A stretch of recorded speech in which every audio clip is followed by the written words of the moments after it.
اعوذ باللہ من الشیطان الرجیم بسم اللہ الرحمن الرحیم۔ دوسروں پر کیچڑ اچھالنا، ایک دوسرے کو مورود الزام ٹھہرانا، یہ سلسلہ جاری و ساری ہے۔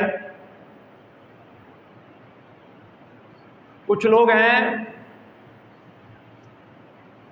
جو یہ کہتے ہیں کہ آج کے دور میں جب مسلمانوں پر، خاص طور پر غزہ اور فلسطین کے مسلمانوں پر ظلم و ستم کے پہاڑ توڑے جا رہے ہیں، تو ان حالات میں نماز کی، روزے کی، صدقہ و خیرات کی، ذکر و اذکار کی کوئی ضرورت نہیں ہے، بلکہ سب سے بنیادی اور ضروری کام یہ ہے کہ سوشل میڈیا، الیکٹرانک اور پرنٹ میڈیا پر گھر میں بیٹھ کے بس ان کے حق میں مہم چلائی جائے، اشتہار بازی کی جائے، عربوں کو برا بھلا کہا جائے، کسی کی حمایت اور کسی کی مخالفت کی جائے، تو یہ بڑے اجر اور بڑے ثواب کا کام ہے۔ ایک سوچ، ایک نظریہ اس وقت یہ بھی ہمارے معاشرے میں پنپ رہا ہے، پرورش پا رہا ہے۔ اس کے مخالف ایک دوسری سوچ ہے کہ ہمیں کیا، ہم تو سلامتی سے ہیں، ہم تو امن سے رہ رہے ہیں، ہمارے کاروبار، ہمارے بزنس، ہماری جابز، ہمارے گھر بار، ہمارے بچے، اہل و عیال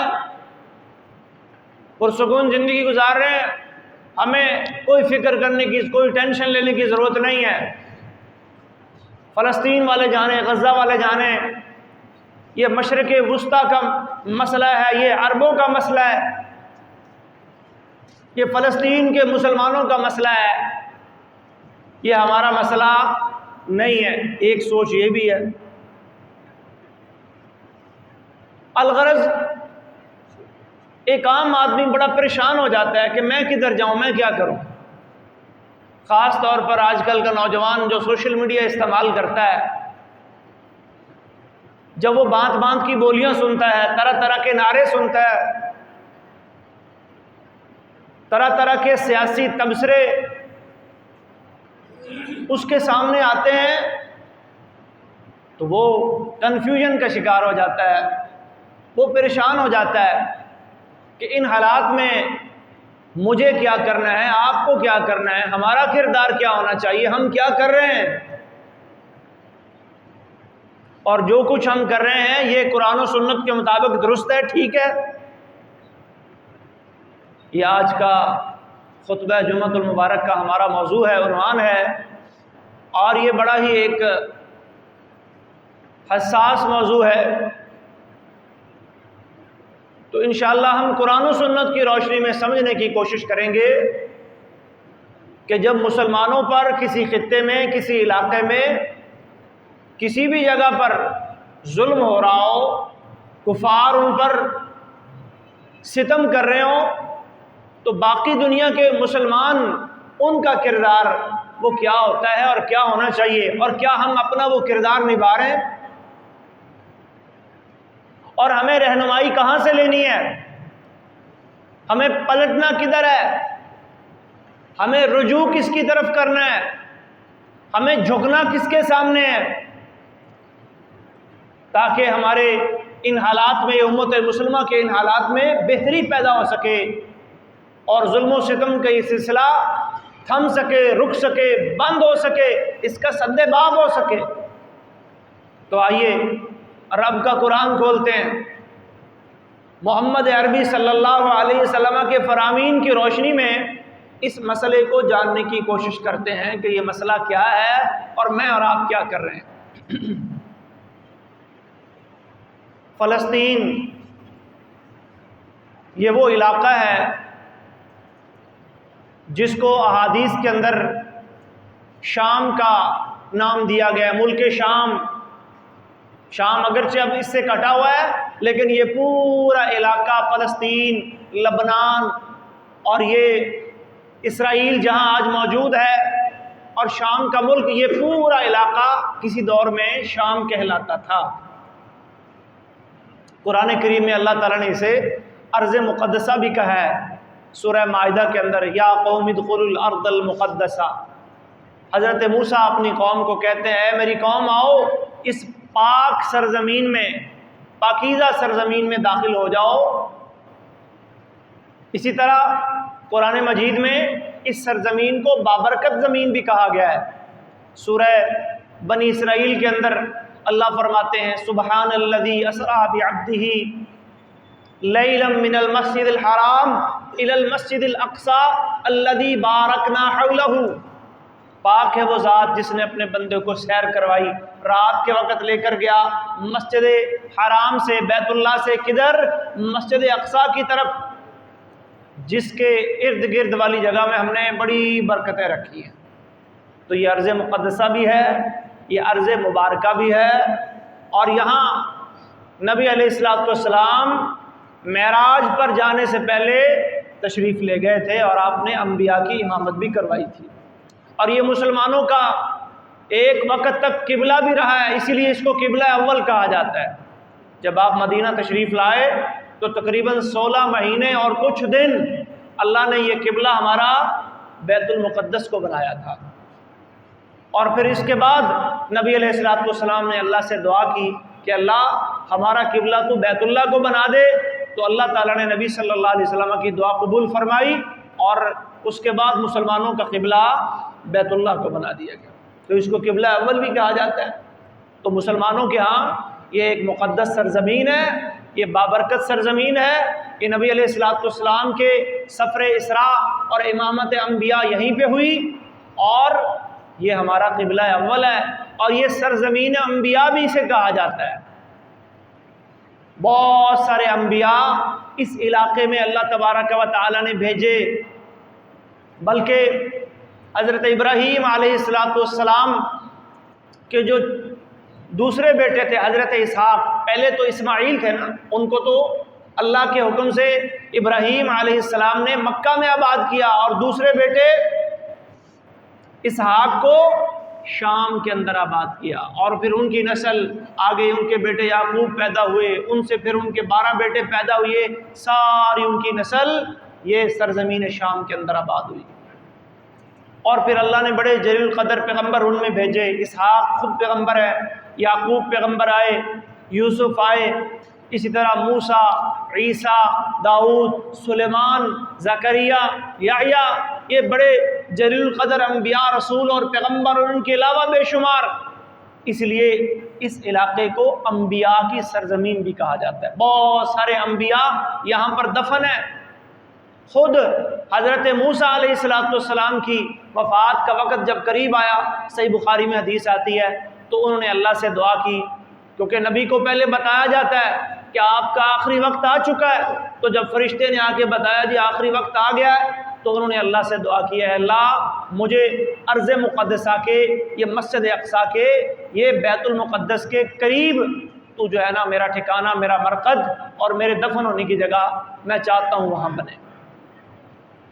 تو پھر اللہ کا کرنا ایسا ہوا، وہ بیت المقدس کے قریب پہنچے، وہیں فرشتہ اجل آیا، ان کی روح قبض ہوئی، اور وہاں پر ان کی قبر مبارک بنائی گئی۔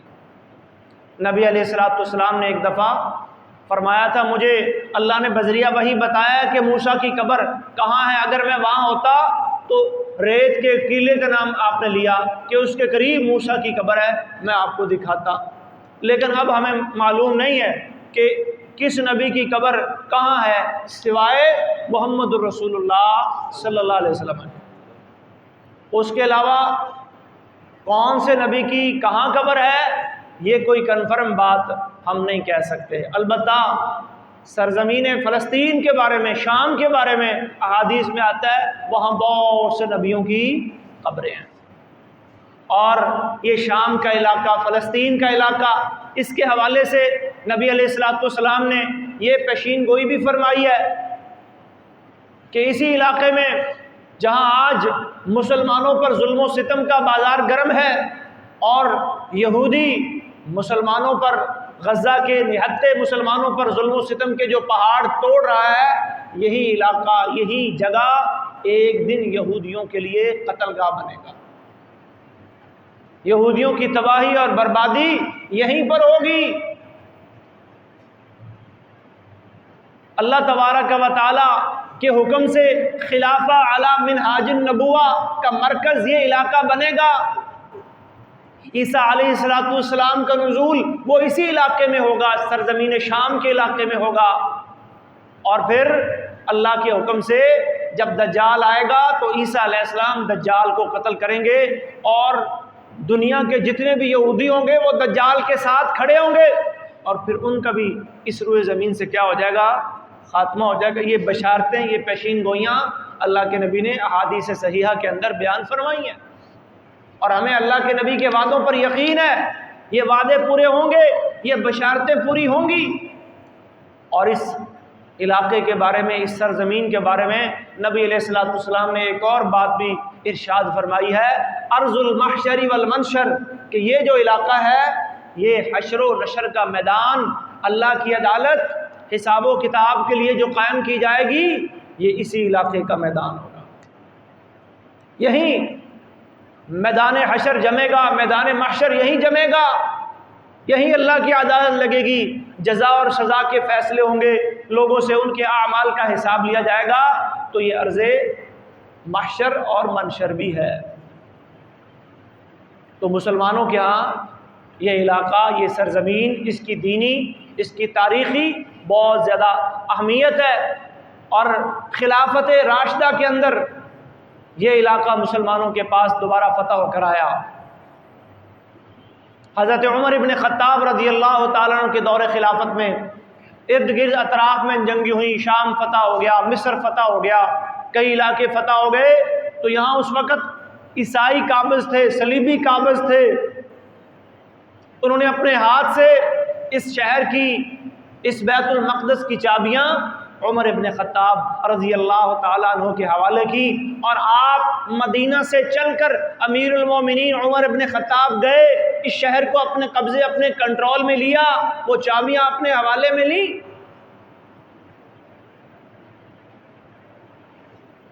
تو یہ مسلمانوں کی تاریخ ہے فلسطین اور شام کے حوالے سے، اور نبی علیہ السلام کی احادیث ہیں جو آپ نے بیان فرمائی ہیں شام اور فلسطین اور یہ غزہ، یہ سارا علاقہ اس کے حوالے سے، جہاں آج ظلم و بربریت کا بازار گرم ہے. اور ہم جو ہیں کنفیوژن کا شکار ہیں کہ ہمیں کرنا کیا ہے. ہم پریشان ہیں، ہمیں کرنا کیا ہے؟ سب سے پہلی بات، ہمیں قرآن و سنت سے رہنمائی لینی ہے. اللہ اور اس کے رسول کی بات سے ہمیں رہنمائی لینی ہے. رسول اللہ صلی اللہ علیہ وسلم ارشاد فرماتے ہیں، انہا ستکون فتن، لوگوں ایک وقت آئے گا بڑے بڑے فتنے، بڑی بڑی آزمائشیں اور امت مسلمہ کے خلاف بڑی بڑی سازشیں جنم لیں گی، اٹھیں گی. صحابہ پوچھتے ہیں اللہ کے رسول فمل مخرج منہا، ہمیں ان آزمائشوں، ان فتنوں سے نکلنے کا راستہ بھی بتا دیں، ہم کیا کریں، ہم کہاں جائیں، ہم کہاں سے رہنمائی لیں. فرمایا ترجعون الی امرکم الاول، تم نے کیا کرنا ہے؟ اپنے پہلے معاملے کی طرف لوٹنا ہے، اپنے دین کی طرف پلٹنا ہے، کتاب اللہ اور سنت رسول سے رہنمائی لینی ہے. تو سب سے پہلی چیز کہ ہمیں حالات جتنے بھی کٹھن اور مشکل کیوں نہ ہو جائیں، مصیبتیں، پریشانیاں، اذیتیں جتنی ہی کیوں نہ بڑھ جائیں، رہنمائی کہاں سے لینی ہے؟ اللہ کے کلام سے لینی ہے اور محمد عربی صلی اللہ علیہ وسلم کے فرمان سے لینی ہے. دیکھیں مکہ کے اندر جب نبی علیہ السلام کفار مکہ کے، قریش مکہ کے ظلم و ستم کا سامنا کر رہے تھے، بلال، خباب، عمار، صہیب اور دیگر مظلوم صحابہ کرام تپتی ریت کے اوپر گھسیٹے جا رہے تھے، دہکتے انگاروں کے اوپر لٹائے جا رہے تھے، شہادتیں پیش کر رہے تھے. ایسے میں رب کا قرآن اتر رہا تھا، تسلیاں مل رہی تھی، حوصلے مل رہے تھے.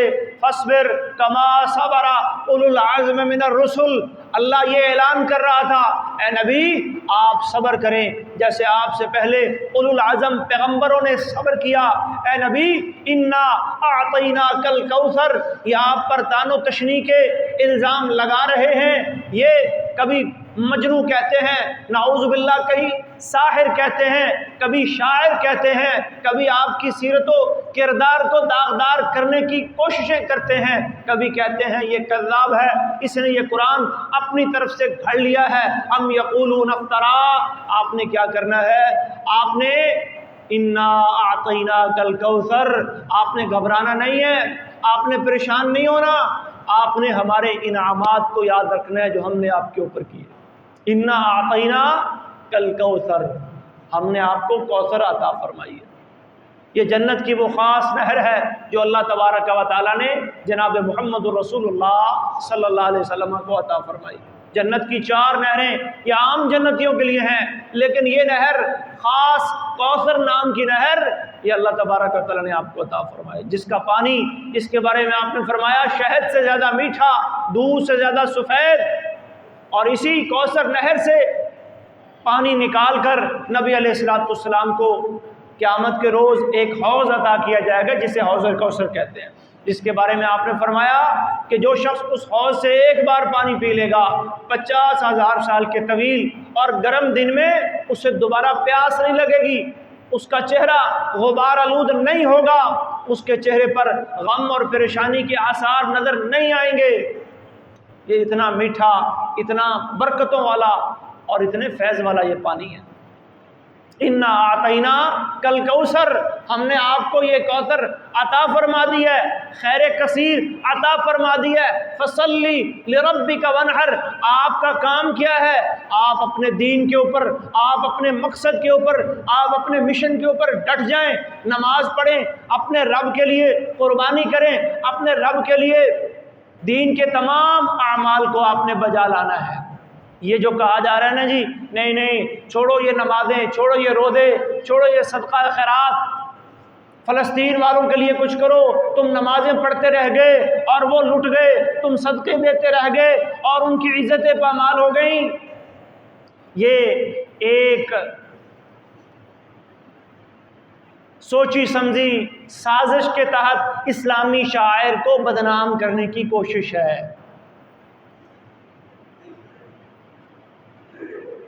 اللہ اپنے نبی سے کیا کہہ رہے ہیں؟ فصلی لربک وانحر، اور یہ ایک مخصوص طبقہ اس کوشش میں مصروف نظر آتا ہے۔ جب بھی مسلمانوں کا کوئی ایسا تہوار، کوئی ایسا موقع آتا ہے، قربانی کا موقع آتا ہے، صیام روزوں کا موقع آتا ہے، حج کی باری آتی ہے، تو اس طرح کے لوگ کھڑے ہو جاتے ہیں، وہ جی کسی غریب کی بیٹی کی شادی کروانا وہ حج کرنے سے زیادہ افضل اور زیادہ بہتر ہے۔ کوئی کہتا ہے جی جانور قربان کرنے سے کسی غریب کے گھر کا چولہا جلا دینا وہ زیادہ بہتر ہے۔ یہ نہیں کہتے کہ بھئی اپنی عیاشیاں، اپنی فضول خرچیاں اور شیطان کے راستوں میں خرچ کرنے سے باز آ جاؤ، رک جاؤ، اس پہ کوئی بات نہیں کرتا۔ بات یاد آئیں گے تو دینی احکام، دینی شاعر مذاق اڑائیں گے تو ان کا، تو یہ رویہ قطعاً اسلامی نہیں ہے، یہ غیر اسلامی رویہ ہے۔ ہمارے بعض نوجوان، بعض ساتھی، بعض بھائی اس طرح کی پوسٹیں سوشل میڈیا کے اوپر وائرل کر رہے ہوتے ہیں، تم نمازیں پڑھتے رہ گئے اور مسجد اقصیٰ کی بیٹی لٹ گئی، تم جناب صاحب وضو کرتے رہ گئے اور فلاں کام ہو گیا۔ بھئی وضو، نماز، ذکر، اذکار، زکوٰۃ، یہ اللہ اور اللہ کے رسول کے احکامات ہیں، کیا ہم ان کو چھوڑ سکتے ہیں؟ ان سے تو ہمیں صبر ملے گا، ان سے تو ہمیں حوصلہ ملے گا، یہ تو ہماری طاقت ہے۔ اللہ فرماتے ہیں وَاسْتَعِینُوا بِالصَّبْرِ وَالصَّلَاةِ، مدد مانگو، مدد حاصل کرو، کہاں سے؟ صبر اور نماز سے۔ یہ تو ہماری پاور ہے، یہ تو ہماری طاقت ہے۔ نبی علیہ السلام کا طریقہ کیا تھا؟ کان اذا حضبہ امر، جب آپ پر کوئی پریشانی آتی، جب آپ پر کوئی ٹینشن مصیبت آتی، صلی، نماز کے لیے کھڑے ہو جایا کرتے تھے، اللہ کی یاد میں اپنے آپ کو مشغول کر دیا کرتے تھے، اللہ سے اپنا تعلق پہلے سے بھی زیادہ مضبوط کرنے کی کوشش کیا کرتے تھے۔ وَجُعِلَتْ قُرَّةُ عَيْنِي فِي الصَّلَاةِ، اور اپنی آنکھوں کی ٹھنڈک نماز کو بنانے کی کوشش کرتے تھے۔ اور آج کا مسلمان کوئی نماز کا مذاق اڑا رہا ہے، کوئی وضو کا مذاق اڑا رہا ہے، کوئی مساجد کو جو ہے وہ تان و تشریح کا نشانہ بنا رہا ہے۔ تو یہ رویہ غیر اسلامی رویہ ہے، یہ رویہ ہمیں نہیں اپنانا کہ ایک اسلامی شعیر جہاد فی سبیل اللہ کو بنیاد بنا کر کہ جی اب صرف جہاد ہونا چاہیے، باقی کام نہیں ہونے چاہیے۔ اللہ کے نبی نے جہاد کے ساتھ ساتھ نماز بھی پڑھی ہے، روزے بھی رکھے ہیں، زکوٰۃ صدقہ خیرات کا نظام بھی قائم کیا ہے، اللہ کی توحید کی دعوت بھی دی ہے۔ توحید عقیدہ سب سے پہلے ہے۔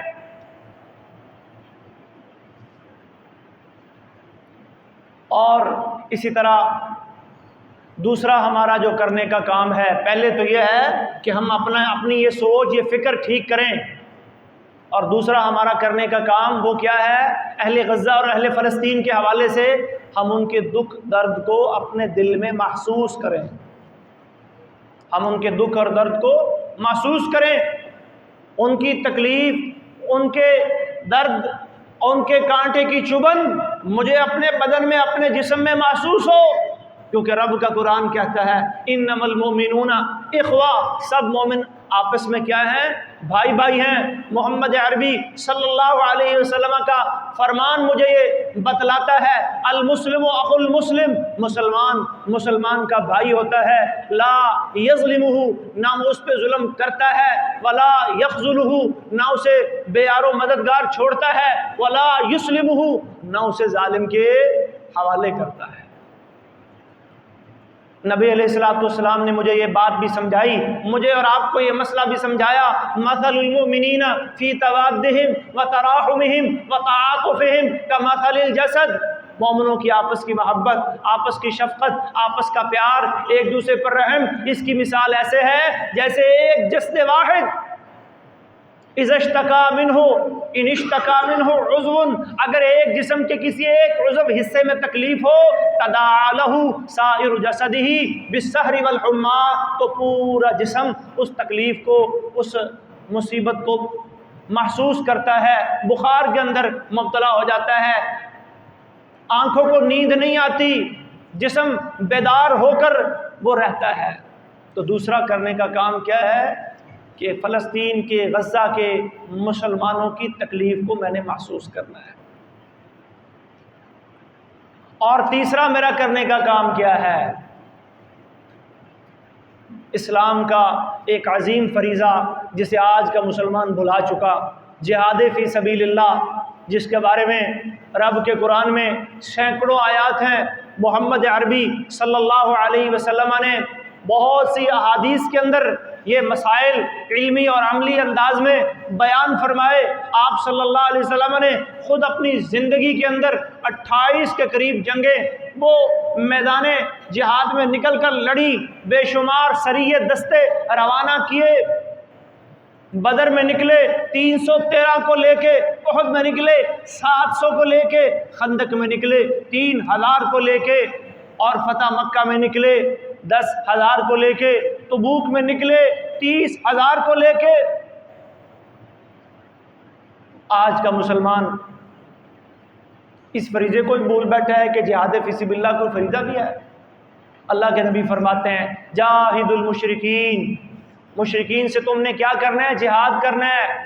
اس کے پھر مراحل ہوتے ہیں، اس کے درجات ہوتے ہیں، ہر عمل کا ایک درجہ ہوتا ہے۔ جس طرح ہم نماز پڑھنے کے لیے آتے ہیں، پہلے اس کی تیاری کرتے ہیں، نیت کرتے ہیں، گھر سے چلتے ہیں، یا گھر سے وضو کرتے ہیں، پاک ہوتے ہیں، صاف ہوتے ہیں، یا مسجد آ کے کرتے ہیں، قبلہ رو ہوتے ہیں، وقت کا انتظار کرتے ہیں، جمعہ کا وقت ہو گیا، عصر کا وقت ہو گیا، مغرب کا وقت ہو گیا، پھر وہ نماز جو مطلوبہ ہوتی ہے اس کو ادا کرتے ہیں، کپڑے دیکھتے ہیں میرے کپڑے صاف ہیں، جگہ دیکھتے ہیں میری جگہ صاف ہے، میرا بدن جن حصوں کو چھپانا ضروری تھا وہ ڈھکے ہوئے ہیں، وہ چھپے ہوئے ہیں۔ تو نماز کی شرطیں ہیں، اس کے ارکان ہیں، اس کے فرائض و واجبات ہیں۔ تو یہ جب سارے پورے ہوتے ہیں تو پھر میں اور آپ کیا کرتے ہیں جی، نماز ادا کرتے ہیں۔ جہاد کا معاملہ بھی ایسا ہی ہے، یہ نہیں کہ جذباتی انداز میں جو ہے اٹھاؤ گن، اٹھاؤ تلوار، اٹھاؤ تیر، اور کیا کرو؟ ٹوٹ پڑو کافروں کے اوپر بغیر کسی تیاری کے، بغیر کسی پلاننگ کے، بغیر کسی منصوبہ بندی کے، اور جو نہ ٹوٹے، جو نہ کوئی آواز کھڑی کرے، اس پہ تان و تشنیع کسو کہ وہ کیوں نہیں گیا، وہ کیوں نہیں آیا۔ تو جہاد فی سبیل اللہ، یہ جو اللہ تبارک و تعالی نے مسلمانوں پر ایک جو شرعی فریضہ عائد کیا تھا، اس سے غافل ہونے کی وجہ سے آج مسلمان اس زوال اور پستی کا شکار ہے۔ یہ میں نہیں کہہ رہا، یہ اللہ کے نبی فرما رہے ہیں۔ اٹھائیے سن نبی داؤد، اذا تبایعتم بالعینہ، اللہ کے نبی فرما رہے ہیں لوگوں، جب تم اپنے معاملات، اپنے کاروباروں میں سود کو لے آؤ گے، وَأَخَذْتُمْ أَذْنَابَ الْبَقَرِ، بیلوں کی، گایوں کی دمیں یہ تھام لو گے، کھیتی باڑی کے اندر مشغول ہو جاؤ گے، وَرَضِيتُمْ بِالزَّرْعِ، دنیا کی کھیتیاں، دنیا کے کاروبار، ان پہ خوش اور راضی رہنا سیکھ لو گے، وَتَرَكْتُمُ الْجِهَادِ، اور اللہ کے فریضہ جہاد کو، عزت اور غلبے کے راستے کو تم چھوڑ بیٹھو گے، سلط اللہ علیکم ذلہ، اللہ تم پر ذلت مسلط کر دے گا۔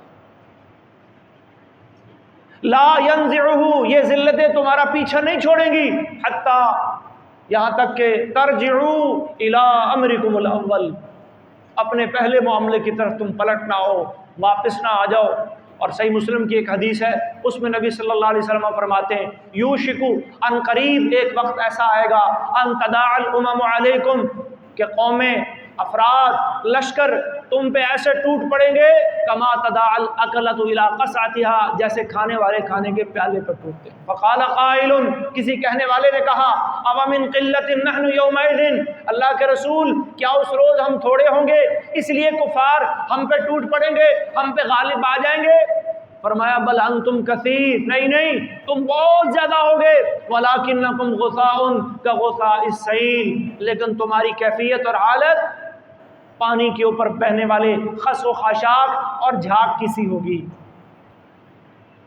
وَلَيَنزِعَنَّ اللَّهُ مِن صُدُورِ عُدُوِّكُمْ الْمَهَابَةَ مِنْكُمْ، اللہ تمہارے دشمنوں کے سینوں سے تمہارا رعب نکال پھینکے گا۔ وَلَيَقْذِفَنَّ اللَّهُ فِي قُلُوبِكُمُ الْوَهْنَ، اللہ تمہارے دلوں میں وہن کی بیماری ڈال دے گا۔ قِيلَ وَمَا الْوَهْنُ، کہا گیا اللہ کے رسول یہ وہن کیا ہوتا ہے؟ فرمایا حب الدنیا وکراہیت الموت، دنیا سے محبت کرنے لگو گے اور موت کو ناپسند کرنے لگو گے۔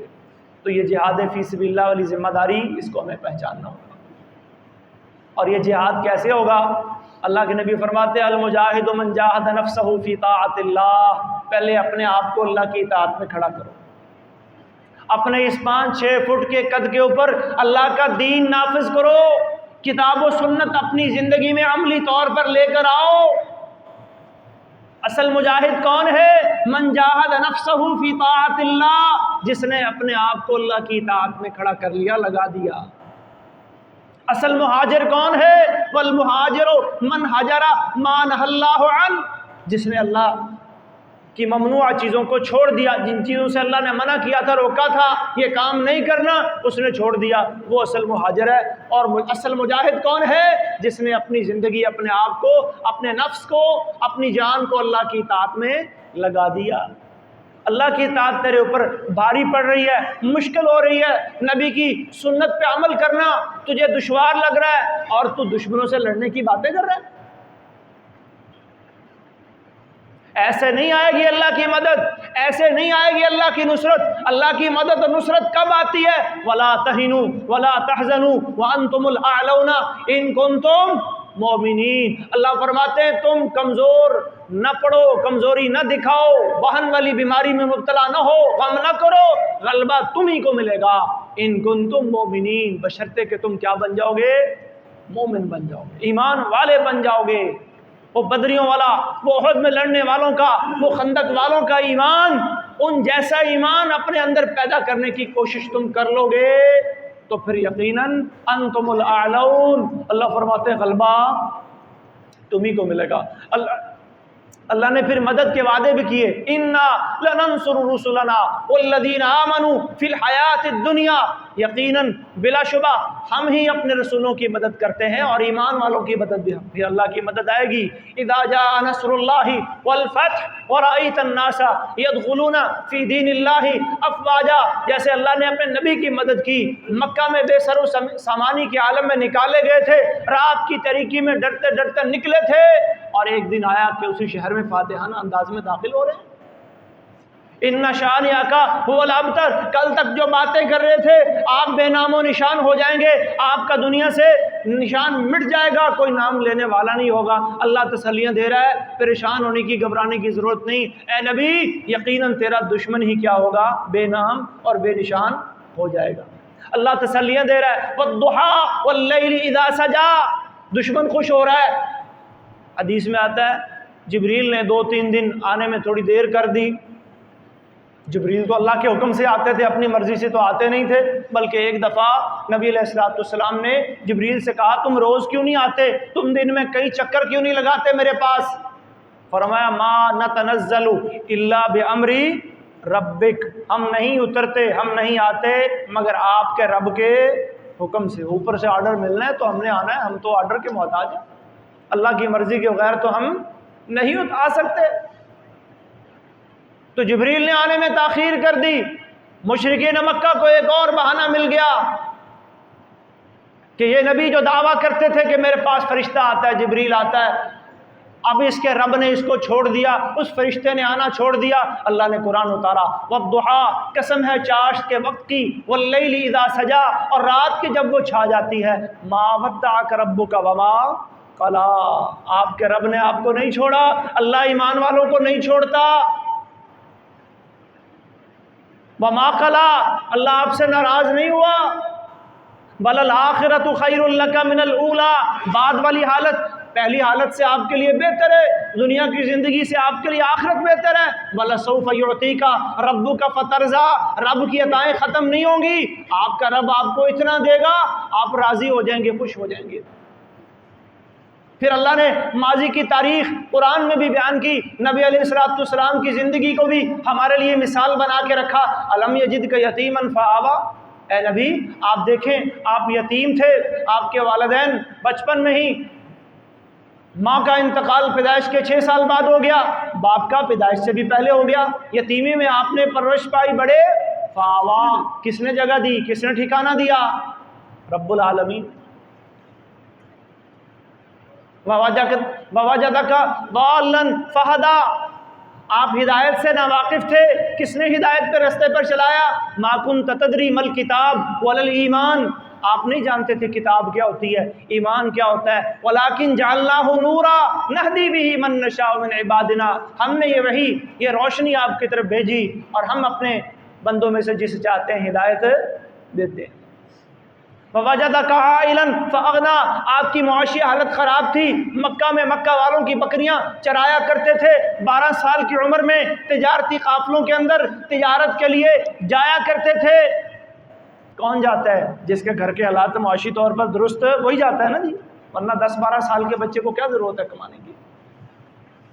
فَأَغْنَىٰ، اللہ نے کیا کر دیا؟ غنی کر دیا۔ خدیجہ سے شادی ہو گئی، خدیجہ نے سارا مال آپ کے حوالے کر دیا۔ پھر جناب صاحب کیا ہوا؟ بدر میں غنیمتیں آ گئیں، پھر کیا ہوا؟ وہ بنو نذیر کے باغات آ گئے، پھر خیبر کے باغات آ گئے، پھر یمن سے غنیمتیں آنا شروع ہو گئیں۔ فَأَغْنَىٰ، اللہ نے کیا کر دیا؟ غنی کر دیا۔ اللہ کی نعمتیں تو دیکھیں آپ کے اوپر کتنی۔ امن یتیم فلا تقہر، اب آپ نے کون سا کردار ادا کرنا ہے؟ یتیم کو کبھی اس کے ساتھ ڈانٹ ڈپٹ والا معاملہ نہیں کرنا۔ اما السائل فلا تنہر، کسی سائل کو جھڑکنا نہیں۔ واما بنعمت ربک فحدث، اور ہر حال میں اللہ کی اپنے رب کی نعمتوں کو دنیا کے لوگوں کے سامنے بیان کرنا ہے۔ رب العالمین کے بیروں پر بڑے انعامات ہیں، بڑا شکر ہے، اور اللہ پھر جب بندہ شکر کرتا ہے تو اللہ کیا کرتا ہے؟ اور زیادہ دیتا ہے۔ یہاں سے ہم نے رہنمائی لینی ہے۔ سورہ کوثر ہماری رہنمائی کرتی ہے، سورہ دعا ہماری رہنمائی کرتی ہے۔ اللہ کے نبی فرماتے ہیں آج غزہ کے مظلوم، فلسطین کے مظلوم مسلمان جب ان کی کیفیت دیکھتے ہیں ہم تو پھر ہم سوچتے ہیں ہم کیا کریں۔ اللہ کے نبی کی حدیث سنیں، فرمایا ما اوذی احد مثل ما اوذیت فی سبیل اللہ، آدم سے لے کر قیامت کے آنے تک اللہ کے دین کے لیے جو اذیتیں، جو تکلیفیں میں محمد صلی اللہ علیہ وسلم نے برداشت کی ہیں، کسی نے بھی نہیں کی۔ آپ نے کہاں سے رہنمائی لی؟ آپ نے کہاں سے تسلیاں لیں؟ آپ نے کون سا منہج، کون سا راستہ اختیار کیا؟ ہم خوش ہو جاتے ہیں جی ہم نے جناب صاحب ہڑتال کر لی، ہم نے احتجاج کر لیا، ہم نے روڈ بلاک کر دیے، ہم نے پینافلکس لگا دیے، ہم نے سوشل میڈیا پہ پوسٹیں لگا دی اور ہم مطمئن ہو گئے کہ بس ہم نے اپنی ذمہ داری پوری کر دی۔ نہیں، ترجعون الی امرکم الاول، یہ اللہ کے نبی کی حدیث ہماری رہنمائی کر رہی ہے۔ خرابیاں ہیں ہمارے اندر، کمیاں ہیں، کمزوریاں ہیں، کوتاہیاں ہیں، ہمیں پلٹنا ہوگا، اللہ کے دین کی طرف پلٹنا ہوگا، کتاب و سنت کی طرف پلٹنا ہوگا، اپنی ان کمزوریوں کو علمی اور عملی میدان میں جو ہم سے سرزد ہو رہی ہیں انہیں دور کرنا ہوگا، اپنے عقائد کی اصلاح کرنی ہوگی، اپنے اس مرکز سے، عقیدہ توحید سے، عقیدہ رسالت سے اپنے آپ کو جوڑنا ہوگا۔ یہ جو ہم بھٹکے ہوئے ہیں نا جی، کوئی ادھر کو جا رہا ہے، کوئی ادھر کو جا رہا ہے، ہم نے اس راستے پر آنا ہوگا جس راستے پر ترکتکم علی محجۃ بیضاء، اللہ کے نبی ہمیں چھوڑ کے گئے تھے۔ ترکت فیکم شیئین ثقلین، دو چیزیں، دو بھاری باتیں، دو بھاری چیزیں جو اللہ کے نبی ہمارے اندر چھوڑ کے گئے تھے، کتاب اللہ و سنت رسولہ، اللہ کی کتاب اور اس کے رسول کی سنت، ہمیں انہیں مضبوطی سے پکڑنا ہوگا۔ واعتصموا بحبل اللہ جمیعا، اور ایک کام جو ہمیں اور کرنا ہوگا، اللہ کی رسی قرآن مجید، اس کے ساتھ تمسک، اس کے ساتھ اعتصام، اور اپنے آپ کو تفرقہ بازی سے، اختلاف سے، انتشار سے بچانا ہوگا، اپنی صفوں میں وحدت پیدا کرنی ہوگی، ایک دوسرے پر تنقید کرنے، کیچڑ اجاڑنے اور حکمرانوں کو برا بھلا کہنے سے کچھ نہیں بنے گا۔ آج ہم سمجھتے ہیں جی وہ عربوں کو برا بھلا کہہ لو، پاکستانی حکمرانوں کو گالیاں دے لو، فلاں کو دے لو، یہ سلف صالحین کا منہج نہیں ہے، یہ صحابہ اور اللہ کے نبی نے یہ طریقہ ہمیں نہیں سکھایا۔ میں اپنے گربان میں جاؤں میں کیا کر رہا ہوں، میں کیسا مسلمان ہوں، میرے اندر کیسا اسلام ہے، اور ایک اور میرے اور آپ کے کرنے کا کام جو سمامہ بن عسال نے کیا تھا۔ سمامہ بن عسال ایک صحابی رسول تھے، قید ہو کے جب آئے مسجد نبی میں، کلمہ پڑھا، مسلمان ہو گئے، مکہ گئے عمرہ کرنے کے لیے۔ مکہ والوں نے پوچھا سبوتا، وہ تو بے دین ہو گیا ہے، اپنے باپ دادا والا دین تو نے چھوڑ دیا ہے؟ کہنے لگے نہیں، اب دین پر تو میں آیا ہوں، بے دین نہیں ہوا، اب تو میں دین والا بنا ہوں، میں نے دین توحید اپنایا ہے، میں نے محمد الرسول اللہ صلی اللہ علیہ وسلم کا کلمہ پڑھا میں نے۔ اور یاد رکھو جو تمہیں گندم آتی تھی نا بنو حنیفہ کے قبیلے سے، آج کے بعد گندم کا ایک دانہ بھی تم تک نہیں پہنچے گا جب تک محمد عربی صلی اللہ علیہ وسلم اجازت نہیں دیں گے۔ یعنی معاشی بائیکاٹ، یہ بھی اللہ کے نبی کے دور میں ہوا، صحابہ نے کیا تو ہم بھی کر سکتے ہیں، میں اور آپ بھی کر سکتے ہیں، اپنی ایک کوشش کی حد تک جتنا ہم کر سکتے ہیں وہ ہم کریں، کہ ایسی کمپنیاں، ایسے ادارے جو اس وقت فنڈنگ کر رہے ہیں یہود کو، فنڈنگ کر رہے ہیں ظلم کرنے والوں کو، ان ظالموں کا ساتھ دے رہے ہیں، ان کے ساتھ کھڑے ہو رہے ہیں، کم از کم میں اور آپ ان سے بائیکاٹ تو کر سکتے ہیں نا۔ اور پھر یہ بات کوئی ڈھکی چھپی نہیں ہے کہ یہ کولڈ ڈرنکس اور یہ ممی ڈیڈی کھانے اور یہ پیزے ویزے، یہ برگر، یہ آپ جانتے ہیں مجھ سے زیادہ بہتر کہ ڈاکٹر لوگ کیا کہتے ہیں کہ یہ ہماری صحت کے لیے اچھے نہیں ہیں۔ ایک میں اپنا ایمان خراب کروں، دوسری میں اپنی صحت بھی خراب کروں ان چیزوں کے پیچھے، کم از کم یہ ایک بہترین موقع ہے آپ کے پاس ان چیزوں سے، ان فضولیات سے اپنی جان کو چھڑانے کا۔ ایمانی غیرت کا مظاہرہ کریں، اور اہل فلسطین کے ساتھ، اہل غزہ کے ساتھ اگر آپ نے کھڑا ہونا ہے تو پھر یہ جو میں طریقہ کار قرآن و سنت کی روشنی میں آپ کے سامنے بیان کر رہا ہوں، اس طریقہ کار کو اپنانا ہوگا۔ اور ایک معاشی بائیکاٹ کا سلسلہ یہ ہمیشہ کے لیے، یہ یہود اور ہنود اور ان کے ساتھیوں کے خلاف یہ ہمیں ایز ایک ہتھیار استعمال کرنا ہوگا۔ اور ایک اور کام جو میرے اور آپ کے کرنے کا ہے کہ میری دوستی، میری محبت میرے تعلق کے رشتے کن سے مضبوط ہوں؟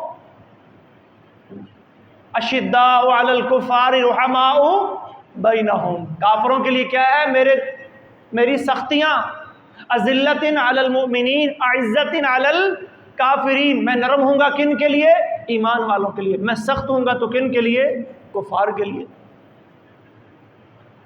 میری وضاقتہ، میری چال ڈھال، میرا طرز زندگی وہ ہوگا تو اسلام والا، مسلمانوں والا، میں تہذیب، ثقافت، کلچر اپناؤں گا اسلام والی، مسلمانوں والی۔ میں دوستیاں، میرے آئیڈیل، میرے ہیروز اگر بنیں گے تو صحابہ کرام ہوں گے۔ اور اللہ نے میرا آئیڈیل، میرا ہیرو کس کو بنایا؟ لقد کان لکم فی رسول اللہ اسوۃ حسنہ، میرا رول ماڈل کون ہے؟ جناب محمد رسول اللہ صلی اللہ علیہ وسلم کی زندگی تمہارے لیے ایک بہترین نمونہ ہے۔ آپ فرماتے ہیں امالکم فی اسوہ، کیا تمہارے لیے میرے اندر نمونہ نہیں ہے؟ ہم اگر نمونہ بنائیں، رول ماڈل بنائیں، ہیروز بنائیں تو ابوبکر صدیق رضی اللہ تعالیٰ عنہ کو بنائیں، عمر فاروق کو بنائیں، عثمان رضی اللہ تعالیٰ عنہ کو بنائیں، علی رضی اللہ تعالیٰ عنہ کو بنائیں، مائیں بہنیں، بیٹیوں، امہات المومنین اور نبی کی بیٹیوں اور صحابیات کی زندگیوں کو اپنے لیے مشعل راہ بنائیں۔ یہ ہے ہمارے کرنے کے کام۔ ہمیں اپنے عقیدے، اپنے ایمان اور اپنے عمل کی طرف پلٹنا ہوگا، اور یہ خالی اور کھوکھلے نعرے اور یہ جناب صاحب ہڑتال کر کے ہم خوش ہو گئے، جلوس نکال کے ہم خوش ہو گئے کہ ہم نے فلسطین کے ساتھ جو ہے وہ یکجہتی کا مظاہرہ کر لیا، اب یہ کافی ہو گیا۔ اور یہ یاد رکھو، یہ کبوتر کی طرح آنکھیں بند کر لینے والا بھی ایک رویہ ہمارے معاشرے میں۔ فلسطین والے جانے اور ان کا مسئلہ، ہمیں کیا؟ نہ بھائی نہ، بات فلسطین پہ ختم نہیں ہو جائے گی۔ اگر آج فلسطین کی باری ہے تو اللہ مجھے اور آپ کو معاف کرے، ہماری حفاظتیں فرمائے، کل کو کسی اور ملک کی باری بھی ہو سکتی ہے۔ لن ترضى عنك اليهود ولا النصارى حتى تتبع ملتهم، اللہ نے قرآن میں فرما دیا یہ یہود اور نصارہ کبھی آپ سے خوش راضی نہیں ہو سکتے۔ ان سے دوستیاں لگا کر، ان کے سامنے جھک کر، ان کو راضی کر کے، ان کے مطالبات مان کر کبھی بھی تم انہیں خوش نہیں کر سکتے۔ اور یہ تاریخ کا مطالعہ کر لیں، آپ تاریخ کو دیکھ لیں کہ یہود نے، ہنود نے، صلیبیوں نے کبھی بھی اپنے وعدوں کا پاس نہیں کیا، کبھی بھی آپ کے حق میں اچھے نہیں رہے۔ اس لیے رب کا قرآن جو کہہ رہا ہے کہ آپ لا تتخذوا الیہود والنصارى، ان سے دوستیاں، ان سے تعلقات دنیاوی حد تک، معاملات کی حد تک رکھیں، ملکوں کی حد تک جو تعلقات ہیں وہ رکھیں، لیکن دوستیاں مت پالیں، ان کی خاطر اپنے ایمان کے سودے، اپنے بھائیوں کے سودے مت کریں۔ اور اللہ ہدایت دے، ہم تو ہدایت کی دعا کریں گے۔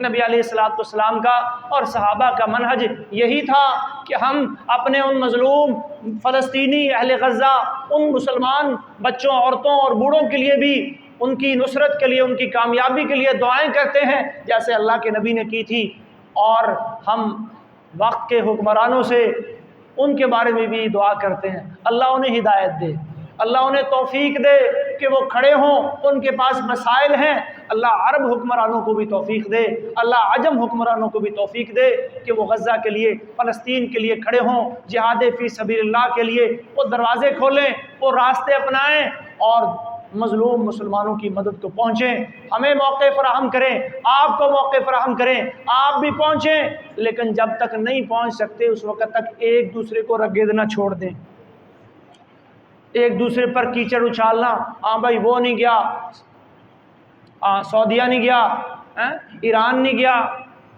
یو اے ای کیا کر رہا ہے، فلانا ملک کیا کر رہا ہے، عاصم منیر کیا کر رہا ہے۔ آپ سن رہے ہیں نا جی، سوشل میڈیا پہ یہی کام ہو رہا ہے، نوجوان لگے ہوئے ان کاموں میں۔ بھئی میں اور آپ کیا کر رہے ہیں، ہمارا کیا کام ہے، ہمیں کیا کرنا ہے؟ ہم کم از کم ان کے لیے متحد ہو جائیں، اتحاد کی فضا پیدا کریں، ان کے لیے دعا کریں، ان کے حق میں اپنی زبان کھولیں، اللہ کی طرف رجوع کریں، اللہ کی طرف پلٹیں، اپنی کمیاں، کوتاہیاں، کمزوریاں وہ دور کریں، تاکہ جن حالات کا شکار ہمارے وہ مسلمان بھائی آج بنے ہوئے ہیں، کہیں میں اور آپ نہ بن جائیں۔ اللہ سے پناہ مانگے، اسأل اللہ العفو والعافیہ، اللہ سے عفو، معافی اور عافیت کا سوال کرو، کرتے رہو، کیونکہ عافیت سے بڑھ کر کوئی نعمت ایمان کے بعد بندے کو نہیں ملی، یہ اللہ کے نبی کا فرمان ہے۔ اللہ غزہ اور فلسطین کے مسلمانوں کی حفاظت فرمائے، اللہ ان کے حالات بدلے، اور یہ حالات تبھی بدلیں گے اگر ہم اپنے آپ کو بدلیں گے۔ ان اللہ لا یغیر ما بقوم حتی یغیروا ما بانفسہم، یہ بھی کام سن لیں، یہ بھی میرے اور آپ کے کرنے کا ہے، اپنی زندگیوں میں تبدیلی لائیں، اللہ کی نافرمانیاں چھوڑیں، اور ان سے جو معاشی بائیکاٹ ہم کر سکتے ہیں ان کے لیے دعا کر سکتے ہیں، مالی وسائل اگر ان تک پہنچ سکتے ہیں تو اللہ نے جس کو توفیق دی ہے وہ اپنا مال ان کے لیے لگا سکتا ہے۔ ایک دوسرے کو رگیدنے سے اور سوشل میڈیا پہ جو ہے وہ یہ گالی گلوچ کا سلسلہ، اس کو اللہ کے لیے ختم کریں، اس سے ان کا فائدہ ہونے والا کوئی نہیں ہے۔ ہم خوش ہو جاتے ہیں جی ہم نے احتجاج کر لیے، ہم نے ترانے بنا لیے، ہم نے نظمیں سن لی، نظمیں لگا لی، ہم نے فلیکس بنا لیے، ایک دن کے لیے تاجروں نے ہڑتال کر لی اور جناب صاحب چھٹی، پھر کام پورا ہو گیا۔ اللہ تعالی ہم سب کو ہدایت اور صراط مستقیم عطا فرمائے، ہدایت کے راستے پر چلنے کی توفیق عطا فرمائے۔ اللہ ہمارے ملک کی، مسلمانوں کے مالک کی حفاظت فرمائے، اللہ شہداء کی قربانیوں کو قبول فرمائے، اللہ منافقین کی سازشوں سے ان کو بھی اور ہمیں بھی محفوظ رکھے۔ وآخر دعوانا ان الحمد للہ رب العالمین۔